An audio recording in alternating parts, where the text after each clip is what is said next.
Vagina, pênis, perereca, masturbação, espermatozoide, sementinha, prazer. Tá na hora de falar sobre sexo?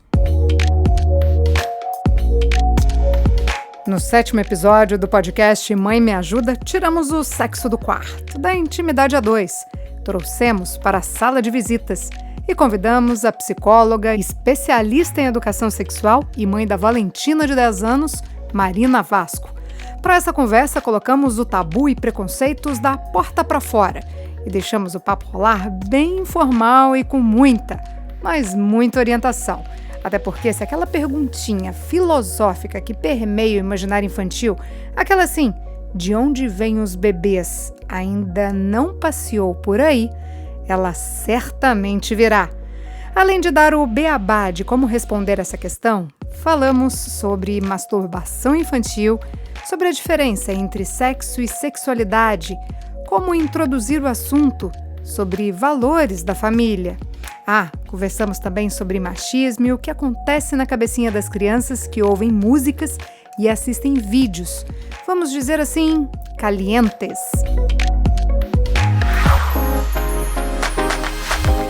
E aí, senta no sofá com a gente? Eu sou Priscila Lima, jornalista, mãe da Maia de 8 anos e uma pessoa que trilha uma jornada de autoconhecimento e de desenvolvimento, como ser e como mãe. Se você sente que juntas ou juntos podemos nos ajudar, vem comigo! Mãe!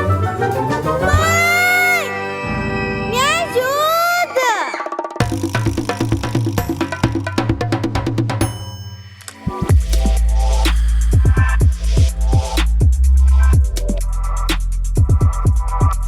Antes de tudo, é bom deixar aqui bem explicado que sexo e sexualidade são coisas diferentes. O sexo, vocês sabem, é o ato em si, a penetração, o coito. Já a sexualidade é um conceito bem mais amplo e é por aí que nós vamos começar. Freud, lá no comecinho do século passado, falava que a sexualidade nasce com a criança. Ele dizia que o bebê já nasce sentindo pulsões em todo o corpo. Seria a libido. Por enquanto, isso não tem nada a ver com os órgãos genitais, tá? Quando é uma mãe e um pai que me procuram no consultório, eu falo exatamente isso, né? Então, assim, olha, esse corpinho é um corpinho muito amado, como a mamãe e papai amam muito você. Não é falando sobre sexo, mas sim cuidando da autoestima dele. E como construindo essa autoestima? Na hora que você vai trocar, na hora do banho, né? Falando desse corpinho, olha, esse corpinho é muito importante, é muito precioso. Você é muito amada. Colocar a mão aqui nessas partes que a gente já começa a falar que são as partes íntimas, né? Desde pequenininho. O que são as partes íntimas? A parte genital, o peitinho, né? Então são partes importantes desse corpinho que não tem que ficar exposta o tempo todo. Então a autoestima da criança é uma maneira de você começar a falar de sexualidade e de proteger essa criança de possíveis abusos que talvez ela possa vir.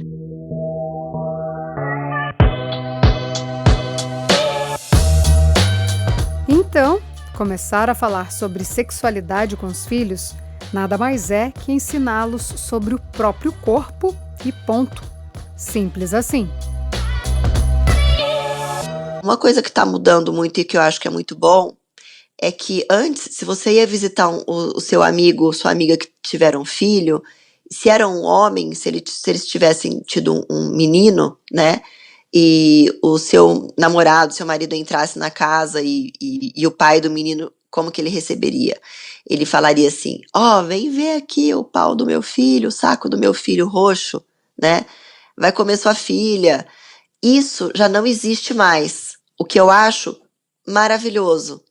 Porque você nunca ouviu, por exemplo, uma menina que nasceu e você foi visitar e a mãe fala assim, vem aqui, vem ver aqui a pererequinha da minha filha que vai dar pra todo mundo, vai deixar todos os homens loucos. Você nunca ouviu isso ser falado. Era sempre assim, vem ver aqui a minha princesinha cor-de-rosa, né? Então, hoje, eu acho que isso foi meio que já abolido. As pessoas já sabem que isso não é legal de fazer. Eu acho que isso já está mudando. Freud divide o começo da vida de uma criança em 3 fases. A primeira é oral. Ele fala que a amamentação não é só uma necessidade biológica de se alimentar, mas é também a forma com que o bebê tem de se conectar com a mãe enquanto suga o peito dela.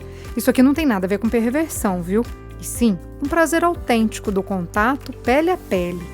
A segunda fase é anal. Ela acontece por volta dos 2 anos. A criança sente prazer em fazer cocô. Freud explica que ela pensa que aquela massa é parte do corpo dela. Bom, dos 3 aos 5 anos seria a fase fálica. É aqui que eles começam a descobrir que os órgãos genitais podem dar prazer. Algumas de vocês já devem ter presenciado o filho, a filha em casa mexendo no pênis ou na vagina. Calma, é normal, né, Marina? A criança ainda não sabe direito o que ela tá fazendo. Ela não sabe que aquilo é uma masturbação, ela sabe que tá gostoso. Mas você sabe. E você sabe que na sala e não é um lugar adequado para ela fazer isso. E nem na idade dela. Então, o que você deveria fazer como pai? Ao invés de bater na mão e falar que é feio, isso não pode, vai fazer outra coisa, né? Que os pais normalmente fazem isso. Você chegar para essa criança e falar assim, olha, eu sei que tá gostoso o que você tá fazendo, mas, primeiro, você tá na sala. Isso não é um lugar adequado para fazer. Se você quiser fazer isso, você pode fazer no banheiro ou no seu quarto. Se a criança tiver uns 6, 7 anos, tá? Se ela for muito pequenininha, você pode ter a mesma abordagem no sentido de, olha, eu sei que tá gostoso o que você tá fazendo, vamos fazer outra coisa agora? Quando ela é muito pequenininha, tipo 2, 3 anos, porque isso pode acontecer, entendeu? Primeiro porque ela não tá entendendo o que é.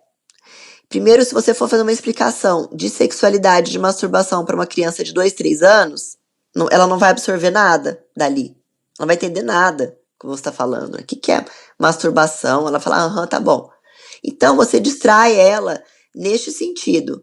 Não é distrair, esquece isso. É assim, eu sei que tá gostoso o que você tá fazendo, mas vamos fazer outra coisa? Entendeu?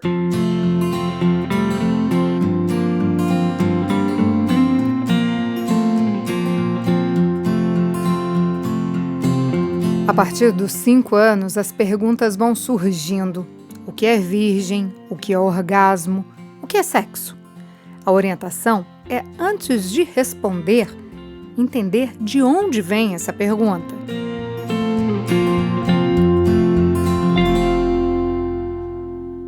Se a gente sabe que o filho está perguntando da vida sexual, né? Porque a gente vê um monte de piadas aí, porque sexo pode ser simplesmente o masculino e o feminino e que ele viu em algum lugar, né? Que tem até várias piadas sobre isso.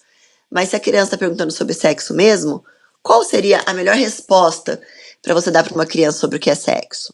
Sexo é uma brincadeira que os adultos fazem e que crianças não fazem. E você, filho, vai fazer também isso quando você estiver na adolescência, quando você for adulto. E é uma maneira da gente se amar e se divertir com os nossos corpos.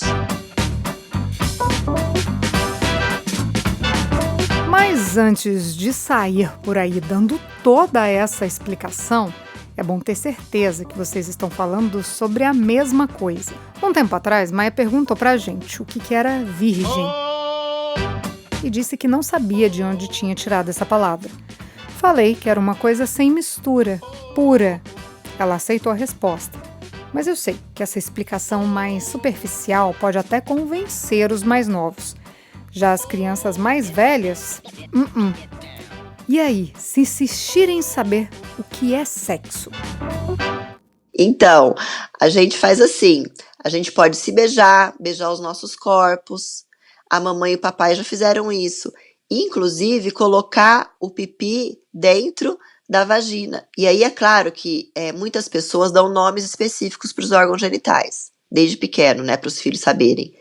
E se der nomes, né, porque é muito comum, isso não é errado, né, e se der nomes, colocar esses nomes nesse diálogo. Calma aí, é bom reforçar aqui que cada idade tem um nível de compreensão. Quanto menor a criança, mais curta deve ser a resposta. Porque crianças não se concentram, pequenas demais, elas não se concentram em histórias muito longas. Elas se distraem logo, vão brincar com outra coisa, né? E isso não é nenhum problema da criança. Isso é uma condição da criança, né?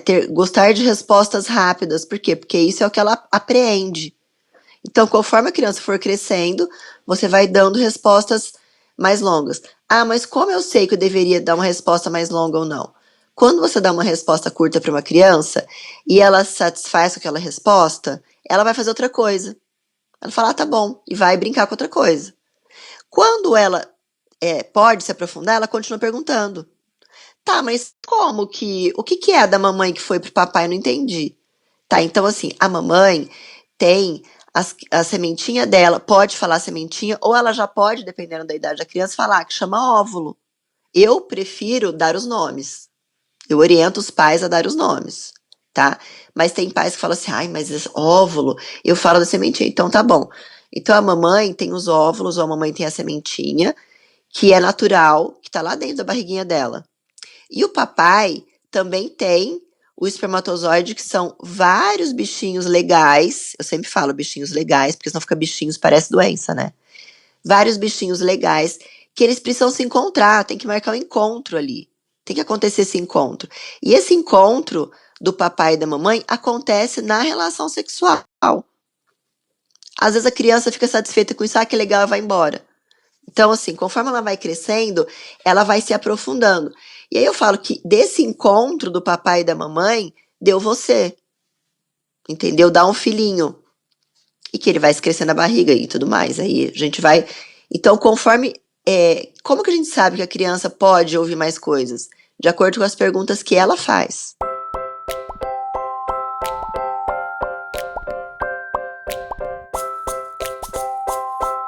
Tem uma pergunta que no fundo, todos os pais esperam e em boa parte das vezes não estão preparados para responder.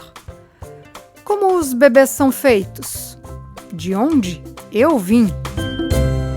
Primeira coisa que a gente tem que fazer é respira fundo, porque no momento que a gente respira fundo, a gente faz duas coisas importantes, a gente tem dois controles importantes. A gente pensa primeiro antes de responder e a gente controla a nossa ansiedade, porque a gente oxigena melhor o nosso cérebro quando a gente tem uma respiração mais profunda, né? E aí a gente vai ter tempo para pensar o que a gente vai responder para esse filho naturalmente.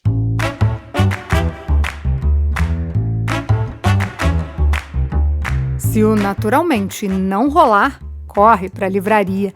Ler livros sobre o assunto também pode ajudar. Se a grana estiver curta, já deixo uma dica aqui. Tem muitos vídeos na internet de youtubers lendo livros infantis sobre sexualidade que são recomendados por pediatras. Segura aí, que daqui a pouco a gente fala de algumas obras para vocês. Eu gosto muito de dar livro para as crianças sobre esses temas, né? Porque eu acho que assim a gente vai tornando esse assunto mais natural. Porque nem sempre eu falo, se for natural para o pai é fácil para ele falar, só que nem sempre para o pai é fácil falar. E não é por isso que ele vai deixar de orientar o filho dele, né? Então, assim, hoje em dia mesmo, 2022, que nós estamos deixando esse assunto mais natural para as pessoas conversarem, tanto entre si quanto para os filhos, mas até um tempo atrás não era natural. Era muito mais tabu. E ainda, para algumas pessoas, ainda é. Então, eu não sei como falar com meu filho. Tenha livros, né, sobre corpo, sobre o desenvolvimento do corpo. Um livro para criança de 3, 4 anos tem fotos adequadas para essa idade. Como eu disse aí, daqui a pouco a gente passa uma lista de livros bem legais e indicados por especialistas para orientar os pais. Por agora, eu vou falar de um que achei bem bacana, De Onde Vêm os Bebês, de Andrew Andre e Stephen Schaap. Eles começam falando como nascem as plantas, falam de óvulos e dos pólens. Depois, vão para o mundo dos animais. Aí já mencionam que as mamães têm óvulos e os papais espermatozoides. Usam a fauna para explicar como o galo encosta na galinha e faz a fecundação. O cachorro dá um passo à frente na história. Eles falam sobre colocar o pênis dentro da vagina da fêmea. Surgiu um desconforto aí? Eu entendo. como a Marina já alertou aqui, até pouco tempo era tabu falar sobre sexo com as crianças. Eu penso que em muitas casas ainda é. Mas olha só o que Freud falava lá atrás, há mais de 100 anos. Abre aspas. Quando a criança se volta para os que considera fonte de sabedoria, pais e cuidadores, pedindo uma resposta para o seu enigma, e recebe dos mesmos repreensões ou respostas evasivas, não se satisfaz e continua tendo dúvidas, decepcionando-se. Por causa de tal decepção e da desconfiança de que os adultos escondem algo, as crianças passam a fazer suas investigações em segredo e de maneira solitária. Fecha aspas. O que isso significa? Que não falar sobre sexualidade não significa que ela vai sair da vida da criança. Ela vai sair do diálogo das conversas em casa para se apoiar nas fontes de informações que achar por aí, sem os valores que poderíamos passar para elas. Se você não passar os seus valores, os valores eles vão ser construídos na cabecinha dessa criança, independente de você. Então é melhor que você passe os seus, que você tenha a base dos seus valores, porque e também é rico, né? Ela vê outras coisas na rua, lá fora, na escola. É rica essa diversidade. Mas se você quer ter que você quer passar os seus valores, é você que tem que fazer isso. Eu quero dizer os pais, né? Porque lá na rua ele vai ver sem você, porque não tem como você impedir, né? Da pessoa, do bebê, da criança e do pré-adolescente entrar em contato com o que está na rua, lá fora. Quando eu falo na rua, pode ser na casa do amiguinho, né? Quer dizer, tudo que não seja a sua casa, o que é fora do seu controle. Então, assim, é natural. Se você vai visitar, seu filho vai visitar um amiguinho, vai brincar na casa do amiguinho, os valores do amiguinho estão ali. Então, ele vai absorver aquilo. Então, a criança realmente é uma esponja, né? Então, ela vai absorvendo tudo. E, então, os valores que a gente passa, que a gente passe dentro de casa da melhor maneira possível, porque vai ser mais fácil para eles absorverem. Já que para tudo tem idade, a regra é: perguntou, responde. Cá entre nós, não me considero aquela mãe super progressista que leva o assunto com leveza, mas também tô longe de ser conservadora. Para mim é assim, tem que falar, que seja. E lá vem história da Maia. Deu vontade de rir, mas segurei a onda para não inibir a confiança dela. Calma, vou contar. A gente estava almoçando quando sonho. Quem acompanhou a última edição já sabe que o sonho é o nosso bebê cachorro. Então, o sonho estava debaixo da mesa. Ele abraçou as pernas da Maia e começou aqueles movimentos repetitivos para frente e para trás. Vocês me entendem, né? Quando vi aquilo, eu disse: não deixa ele fazer assim com você, não. Ela argumentou: mas eu gosto. Pensei, vou ter que explicar o que está acontecendo aqui. Para minha alegria, meu marido sacou meu constrangimento e disse que era daquele jeito que os cachorros faziam bebês. Ela, assustada, colocou a mão na barriga e perguntou: ele fez bebê em mim? A gente não tinha lido nenhum livro sobre o assunto. Já não tinha mais espaço para falar de plantas ou das galinhas naquele momento. A curiosidade dela foi direto para o cachorro. Sem preliminares, tivemos que falar como o pipi vai na vagina, mostrar fotos do cachorro e a cachorra namorando, fotos do parto. Só depois a curiosidade foi controlada. Só para lembrar aqui, a Maia tem 8 anos e de um tempo para cá está bem interessada no assunto.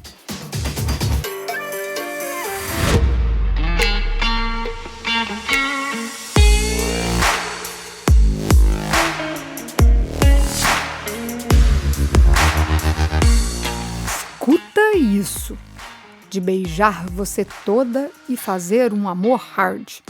Essa frase está na letra de uma das músicas mais tocadas no Brasil no ano passado. Agora, em 2022, a Anitta chegou ao topo do Spotify mundial com a música Envolver. O clipe é pra lá de sensual.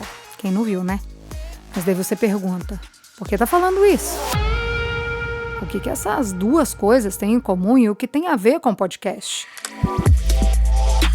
Elas são conteúdo sexual. e estão aí disponíveis para quem quiser ver e ouvir, inclusive os nossos filhos. Não estou aqui falando que é para parar de ouvir nada não, mas esses exemplos são só para ilustrar que se a gente não fala sobre a sexualidade em casa, eles vão escutar em algum outro lugar. E não dá para esperar. O áudio é um valor passado, como você falou da música, né? O visual é o outro valor, tanto é que a neurociência estuda muito o quanto o nosso cérebro é estimulado diante das músicas, pela letra, pelo ritmo e pela melodia, né? Então, assim, e pelo visual. Então, por exemplo, você deu um ótimo exemplo da Anitta, que, assim, um adulto pode gostar e um adulto pode não gostar desse tipo de música. Mas a criança, quando ela ouve, ela gostando ou não, vai impressioná-la, né? Então, assim, por que vai impressioná-la? Porque tem cores fortes, chama a atenção, tudo tá, o áudio e o visual, tudo tá ali para chamar a atenção, inclusive de uma criança. Então, primeiro vai chamar a atenção. Ela não vai prestar atenção na letra naquele momento, só que ela vai crescendo. Aí ela vai ligar a letra à melodia, que para ela pode ser legal, porque desde pequenininha ela ouve. Aí ela vê aquele comportamento, e aí, conforme ela vai crescendo, ela vai entendendo o que aquela letra queria dizer respeito àquilo que ela via e gostava, entendeu? Então, assim, são as conexões que a criança vai fazendo, que vai fazendo a cabeça dela. Então, isso a gente pode, esse exemplo que você deu é ótimo, porque, assim, é uma maneira de estimular precocemente a sexualidade de uma criança. E todas as outras, outros estilos de música, né? O funk, por exemplo, com as letras que tem e tudo mais. A gente sabe que vai estimulando neuroquimicamente aí a criança a ter uma sexualidade precoce. E até uma menstruação precoce no caso das meninas.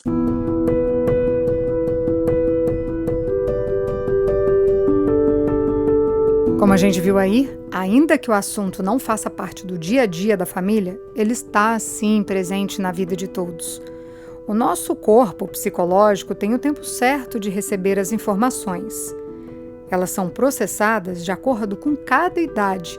Se esse período não for respeitado, a criança pode levar traumas para a vida adulta. Algumas ficam com nojo e, quando viram adultos, não sabem lidar de forma natural e saudável com o sexo. Crianças que têm um instinto aflorado antes da hora podem vir a ter problemas como vício em pornografia e pedofilia. Sem a orientação com os valores dos pais, as crianças ficam mais expostas a riscos que, esses sim, são difíceis de falar, como a violência sexual, doenças sexualmente transmissíveis, gravidez infantil. Numa entrevista à revista Crescer, a pedagoga, escritora do livro Pipo e Fifi, fala, abre aspas, precisamos superar o mito de que a educação sexual pode erotizar ou incentivar a iniciação sexual precoce. Fecha aspas.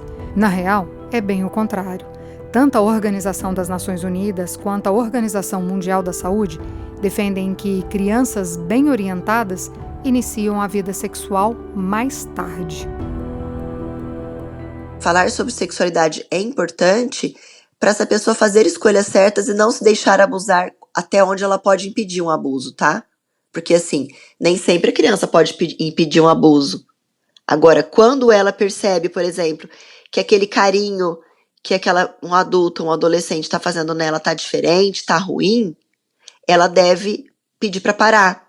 Então, falar sobre sexo, sobre sexualidade, para mim é falar sobre saúde sexual, é fazer essa criança saber se proteger até onde ela puder, lógico, né? E não reprimir algo que é natural do ser humano e que, se ficar reprimido ali, não vai fazer bem para ela quando ela vier a ter relacionamento sexual e se transformar em um adulto. Ela pode ser um adulto reprimido. Sim, pode ter disfunções sexuais quando adulta.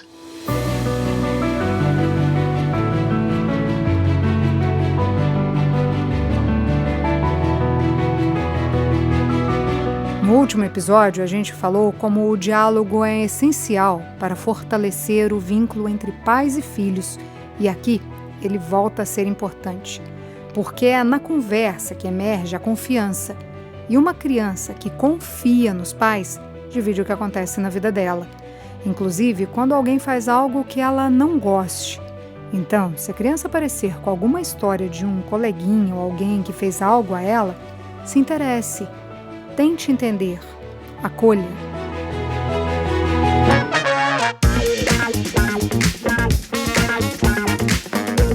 Como prometi, papel e caneta na mão para anotar o nome de alguns livros indicados pela Marina e outras sexólogas com quem conversei. Vamos lá? Meu Corpo, Meu Corpinho. Não Me Toca, Seu Boboca. Coleção Sexo e Sexualidade. Manual do Adolescente. O que está acontecendo aí embaixo? Pipo e Fifi. Mamãe, como eu nasci? Sexo não é bicho-papão. Gogô, de onde vêm os bebês? Pode pegar? Menino brinca de boneca. Minha família é uma festa. A mamãe sangra. A quebra do silêncio e as vertentes do abuso sexual. Ilha das Lágrimas.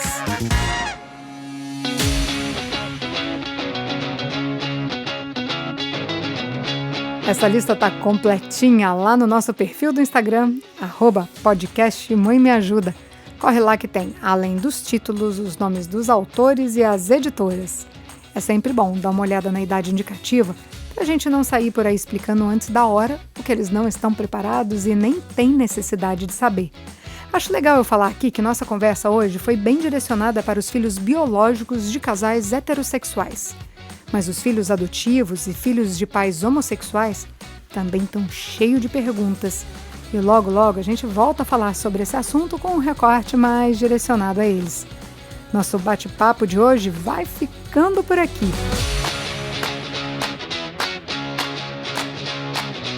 Para escutar outros episódios é só nos procurar no Spotify, no Google Podcast e na Apple Podcast.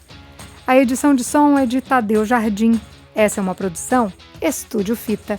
Eu sou Priscila Lima e a gente se vê no próximo episódio. E aí, nos ajudamos?